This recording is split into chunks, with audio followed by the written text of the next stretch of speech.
कि दूसरी तरफ क्या चल रहा है। वो आराम से अपना जिप लाइनिंग वगैरह कर रहे थे। अब भीड़ जब मेन एंट्री एग्जिट पॉइंट पे पहुंचती है तो वो जो दोनों आतंकवादी थे, जो सिक्योरिटी वाले जिनको लोग समझ रहे थे, वो भी गोली चलाना स्टार्ट कर देते हैं। फिर ये सारी भीड़ को इधर ये जो भेलपुरी और चाय और फूड की जो स्टॉल थी, इस पॉइंट पे भीड़ को इकट्ठा करते हैं, औरतों और आदमियों को अलग करते हैं। ये सारी चीजें जो करी इन्होंने, ये मेन एंट्री एग्जिट जो गेट था उससे 50 मीटर के अंदर ही करी। अब आदमी और औरतों को अलग करने के बाद ये आदमियों से पूछते हैं कि हिंदू है कि नहीं, और फिर जो नहीं बताते उनसे कलमा पढ़वाते हैं। देबाशीष भट्टाचार्य के पास जैसे ही आतंकवादी आए, उन्होंने कलमा पढ़ दिया तो उनको छोड़ के आतंकवादी दूसरी तरफ चला जाता है।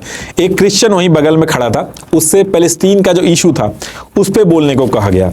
कुछ की पैंट उतरवाई गई और फिर जो हिंदू टूरिस्ट थे उनको क्लोज रेंज से गोली मार दी गई। अब इसी टाइम पे आदिल हुसैन जो पोनी राइडर था, ये टूरिस्ट जो थे उनको घुमाने लेके आया था।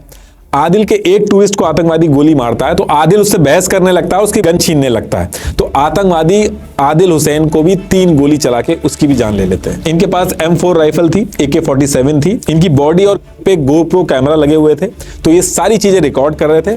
और जिन लोगों की जान चली गई थी उनके साथ सेल्फी ले लेके अपने फोन में रख रहे थे। और भी बहुत सारी चीजें हैं, सिर्फ 25 मिनट तक इन्होंने की। ये सारी चीजों में 26 लोगों की जान गई। उनके नाम ये हैं: